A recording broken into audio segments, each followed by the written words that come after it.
Welcome back to the Huddle on 956sports.com, Fox Sports Radio 1700, brought to you by our friends at McDonald's and Christina Sala, State Farm Insurance Agent. Let's get right back to the phones. This time we're being joined by head coach of the Mission Veterans Memorial Patriots, the winning coach, Dave Gilpin, last night. Ladies and gentlemen, good morning, Coach. How are you? Morning. We're doing good over here today. Thank you. All right, so tell me about last night's game. What did you do against Roma? Because this was a team that was holding squads. They were keeping it was a tight scoring game, but you guys managed to just go out and put a number on them. Well, I tell you what, number one, you got to give credit to our coaching staff and our kids, man. And I said this repeatedly last night. They were prepared to play. The kids executed. The coaches did a great job. We had kids go down left and right. We embraced the next man up concept, and we were subbing guys. It seemed like every other play, and everybody just stepped up and did the job that was expected of them. So, we had a good game plan in place to answer your question. Defensively, we just did a great job. Held those guys under 200 yards, and everybody knows how good Roma's been offensively. They haven't really been slowed down too much, and we did a good job on them last night. I got a lot of respect for Max and the job he's doing over there. But our kids rose to the occasion, and we feel like we've got a good offense too. We throw the ball around, obviously, more so than running it, but we felt like we could come out and do some things, and we got off to a good start. Diego had us moving, had 2 touchdowns on the board. We're up for the lead when he goes down. And, when we talk about next man up, we had the ultimate next man up at the quarterback position last night. But that created an ultimate next man up for the whole team the rest of the way. So, I'm not going to credit any one thing. I think our game plan was good. I think our execution was good. I thought our passion and intensity, our desire to play football last night was good. I think we had a little chip on our shoulder. Roma's been ranked higher than us all year long. Right. I have felt like, the discussion in this district early centered on Roma, Vela, and Sherryland, but that was kind of as an afterthought. With Pioneer getting into the mix, there's been a lot of people predict us not even make the playoffs. And so, we're I carry a chip on my shoulder with things like that, and, we try to get that message across to our team, and, they believe in that. We've got the philosophy of we'll play anybody, anywhere, anytime, anyhow. Let's go to the parking lot and at HEB and get it on. And, our kids are a physical bunch, and and I've told you this before, when we get challenged by a physical football team, we have always risen to the challenge. And it was physical last night. But our kids, I tell you what, they gave as good as they got, not a doubt. How would you describe the Roma running backs? He's tough. There's no doubt. He's not very big, but it's been a succession of running backs. Yes, they are talented kids, but, their system that they run is designed to get a guy with good vision, somebody that can hit the hole, get those shoulders going forward, and, take what you can. We'll take 4 or 5 here. We'll take 6 or 7 here. We'll take 2 or 3 here. Boom, we'll hit a big one on you and go for 60. And all of their guys, including Ramon this year, do a really good job of fitting into what Max and his system does over there offensively. And, I'm pretty sure once he's gone and the next guy will step in over there. You got an entire program, however many kids you got in your program, and you're looking for that one guy with vision and cutback ability and toughness and downhill running. And, they're going to find one, not a doubt in my mind. And like I said earlier, they do a good job with what they're doing. But you wouldn't consider him a bruiser, or would you consider him a finesse back? No, not this kid. No. I wouldn't. They don't have finesse backs over there. Everything is downhill with them. And I know this guy's a small guy. I think his stats are like 5'6", 160. He's not a big guy, but he's a downhill kid. That's what they teach, and that's what they coach, and that's their philosophy, and you respect that. It's obviously in direct opposition to what we do. We're going to spread you out and throw the ball all over the field, and we're like everybody else. We'd like to be balanced, at the end of the day, but we've yet to achieve that. We hang our hat on throwing the football, and we're going to do what we do best. Coach Dave Gilpin of Mission Veterans Memorial Patriots joining us here in the Huddle. They won last night 34-3 over the Roma Gladiators. A big district win for them, but lots of injuries, and one of them you talked about, the ultimate man up, next man up, the quarterback. Diego had a couple of touchdowns on the board before he went out? Yeah, no, Diego threw a couple. We got one to Roman De Leon for a touchdown early. He dropped one in a bucket, man. You talk about just putting one up over the top and dropping down inside the end line. And Roman tapped the seat down, and those guys were, up, and then we hit a screen pass that our running back did a great job of making people miss. So yeah, we had 13-0. Diego was looking great. We're smooth. We're feeling good with everything, and then disaster struck for us. When he went down. disaster strikes, you lose your starting quarterback, you got to go to the next man up. He is a freshman quarterback. Seeing his first action of the season? Yeah. He hasn't taken a snap at quarterback since probably about August 15th in the scrimmage against La Jolla. Our backup quarterback at that time had been out. He came back at that point going into the Mission game. So that was Adam Solis, our starting wide receiver, and he was also our backup quarterback. So, we know Landry's going to be that guy down the road, but it's Diego and Adam's show. So, and that's the way we went with it. Well, there were some personal things happen for Adam and his family this week, and he's no longer with us, which meant immediately Landry became the second-string quarterback again.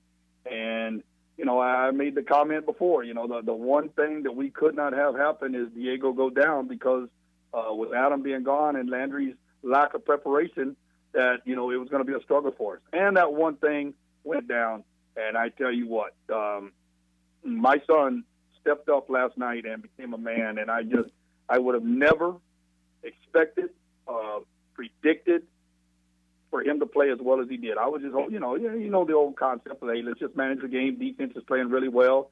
Let's throw it. Let's hit some short stuff. Let's hit some bubbles, some quicks to our outstanding wideouts and try to manage the game.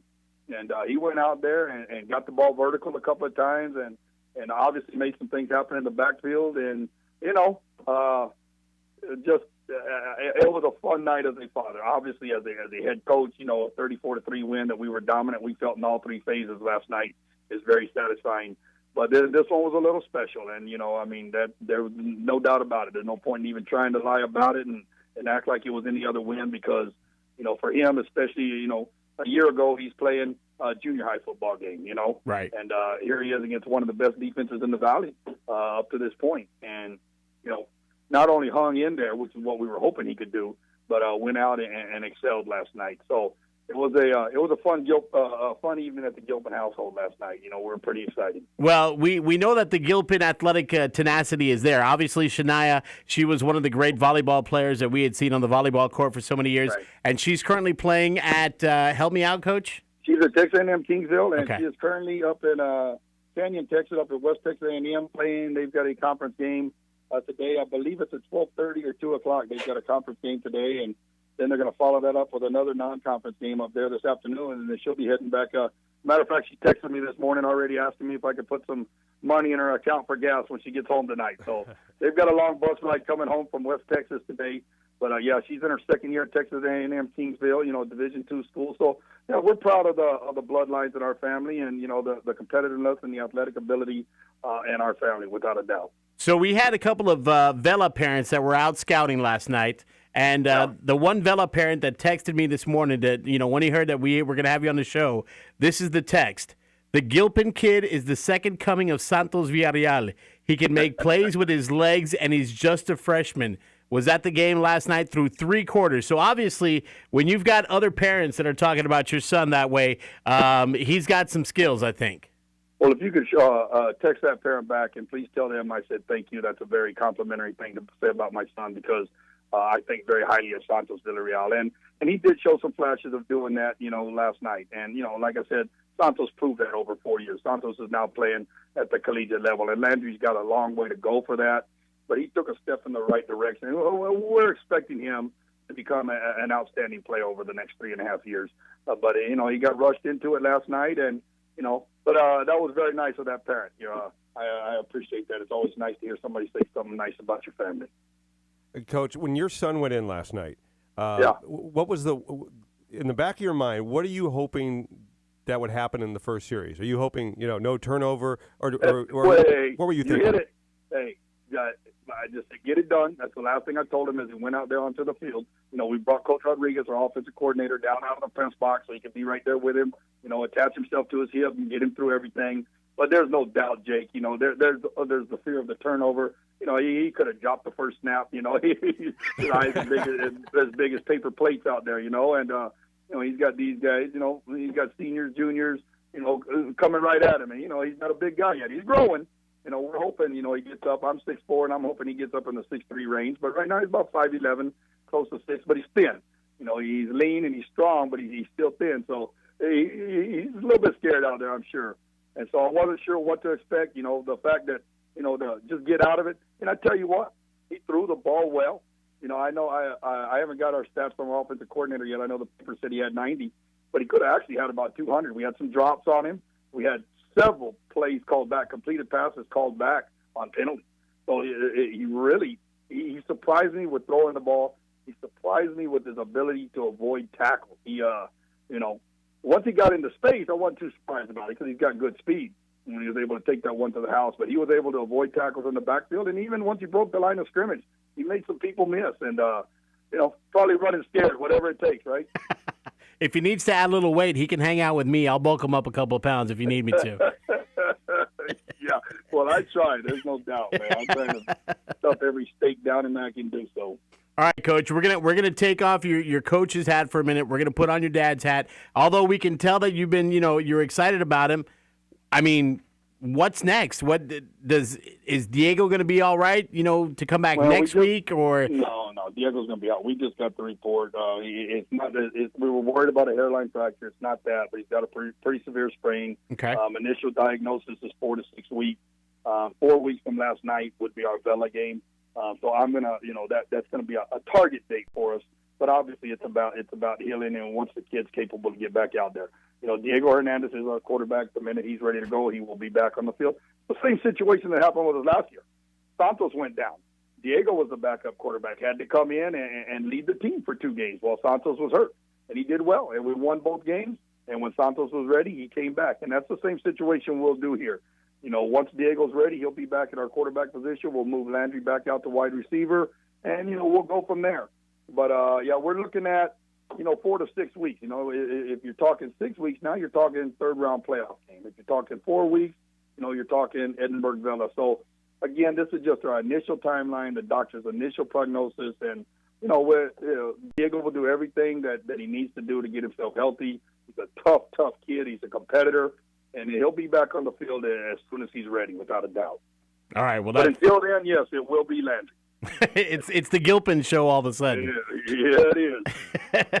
So after the game last night, was there, hey, we left it in the locker room, or on the ride home, was it? The ride home was pretty neat. I can only imagine a freshman that comes off the bench and does this. I mean, tell me what he was experiencing. He's pretty calm. He knows on the sideline that, I'm going to treat him like everybody else. I'm going to high-five him. I'm going to hug him. I'm going to tell him I love him, but I'm going to do that to, every player on there, from the third-string offensive lineman to the starting running back. I mean, that's just the way I go about my business. And I'm not going to go overboard with him on that during the game, even though my heart was beating pretty hard. I was pretty excited with what he was doing. But it was nice once we got in the truck to head home last night from the field house and just have a moment to reflect with each other, and for me to say, wow, son. And really that was the word. It was just, wow. I cannot believe what you did tonight. And it's like I said, I just did not expect him to perform as well as he did last night. I was obviously hopeful. Obviously, I believe he's got that kind of talent, and I have no problem with him at receiver. He's doing well out there. But I thought he was a year away at quarterback, and he did a pretty good job of proving his old man wrong on that last night. Well, let me think back to mission quarterbacks that are coached by their dad. I think they're pretty successful. Yeah, somebody made that mention. Somebody asked me that this morning about Coy Detmer's dad. They said he kind of reminded him. He's kind of built like Coy. Obviously, again, like I said about Santos, Coy's a proven commodity. He did it 4 years of high school, 4 years of college, 10 years in the NFL. So we're certainly not gonna say he's a Coy Detmer type of quarterback at all. But it's a nice comparison. Again, when somebody says something like that about your son, it makes you feel good. So and those are nice. And one of the last things that we talked about last night is now he's got to work on getting better for next week, because we assumed Diego was going to be out next week no matter what. Right. But and then the fact of being humble is something he's heard since he was old enough to understand what I was saying. It's something that I preach at home. Be humble. Let others tell you how great you did. Say thank you. Say everybody's working hard. I'm doing my best. And and it's going to be a challenge for him. Because at the quarterback position at our school is a marquee position, and the praise and the adulation that comes with that when you do well, can get to your head, and you've got to have your head squared on straight. And luckily, he's got my my foot that'll catch him right upside his backside if he goes wrong there, and he knows that. There's not a doubt in his mind. So, we'll be working on that aspect of it. He's in film with Coach Rodriguez right now. They're breaking down last night's game, and like I said, at least next week he'll have a week of preparation. That'll be a little better situation for us than what we faced last night. The big question is, will Coach Rod be back in the press box or on the sideline next week? Well, we'll sit down and discuss. We haven't made that decision yet. I'm very big on our coordinators being upstairs. Both our offensive and defensive coordinators are in the box, and that's where I want them, and that's where we've had them ever since I've been the head coach here. And, there are times that we'll bring them down, and last night was obviously one. It was absolutely what we needed to do. Landry needed Coach Rod with him right there in his ear. And, so we'll look at it. We'll talk about it. We'll make that decision going into Friday, and we'll do whatever we think is gonna be best for our football team, without a doubt. But I have not made that decision yet. Excellent. Well, Coach, just by listening to you, I can tell there's an energy and an excitement, and you're always energized and you're always excited when we talk football. But today this one went up to 11 today. Yeah, it was. It's like I said, man, it was a special night, man. It's a night that I will never forget. It's a night he'll never forget. My wife, our family. He talked about Shania. Shania texted back to my wife, man, I wish I could have been there. Landry told me on the way home, I'm glad my brother was in the stands. And it was it was something that it was a team win. It was something that we moved forward, but within our own family, as families all across the nation do. It was a special night, man, and one that will not be forgotten for us for sure. Well, good. We're glad to hear. Good luck next week, Coach, and we'll talk to you soon. Thanks, guys. Y'all have a good one. You too. All right, man. Mission Veterans Memorial Patriots coach Dave Gilpin joining us, and a little bit of gushing about his son Landry Gilpin, who I thought Shania was the youngest. I forgot too. I actually knew, and then last night I get a text, and did you hear about Gilpin's kid? And I'm like, what happened? A volleyball player? I mean, right? I thought that's what I thought. Right. And then I'm like, what? He had a kid, and I forgot he's a freshman. And because when you don't realize that, that 8th grade, you go to 9th grade. I just forgot. I just forgot that he was playing for. You're not used to that 8th to 9th grade transition there. Yeah, that's when you were in Brazil. Did they do something different? Yeah. You just start picking all the bananas and stuff like that. That's so wrong. Yeah, no. Hey, you know what? Big ups to vets. Because and Coach Gilpin and his kid. I wanted to ask, if he cured up a little bit. Because I can only imagine. The first series, hey, he didn't turn the ball over. Yes. Then he starts doing good stuff. Little tear goes into Coach Gilpin's eyes. He's quite the emotional man. He's very emotional, and he wears it on his sleeve. When he's angry, get out of the way. But when he's in a good mood, we're all joyous and we're all celebrating with him. So I'm almost certain there was a tear or two shed. Yeah, and you know what? The greatest thing. We've got some coaches that are out there that'll give us the non-PC answers. Right. And that's a great thing. I mean, you're gonna get exactly what he's feeling. And he's not going to be abashed or embarrassed by it, or he's going to be very open with us, and that's the cool thing about it. Yeah, because he doesn't give us the coach talk where it was a good moment for us. 110% last night. Exactly, everything was great. Exactly, yeah. There's none of that with Coach Gilpin. He's going to tell you what it is and how it is, and when you first brought up, hey, we need to ask about his son, because it was like I didn't, to me it was like Shania was the athlete and it was good and done, but. And Shania was one hell she of was an a athlete. beast. If this kid is Shania on the football field, oh my gosh, watch out! Yeah, watch out, because if you never saw Shania play volleyball, I mean that's something you need to see, and that Vets volleyball team is impressive as well, year in year out. Yeah, we're nationally ranked a few years ago when Shania was there. They're nationally ranked. They're state ranked right now, so it's incredible. Yeah, and they've had that success as freshmen, working their way up through the 4 years of high school. All right, we're going to take a timeout. We're going to pause for commerce. We'll come back. We've got more of the Huddle. Dan Gomez, the winning coach in last night's Battle of the Arroyo. He's going to be joining us next hour. Don't forget, if you want to hit us up via Twitter, it's at 956forina, at 956FORINA, or at 956Jake. That's at 956JAKE. You can hit us up, send us your questions, and we will love to get you on. Do you think there's an opportunity we can get Eladio on?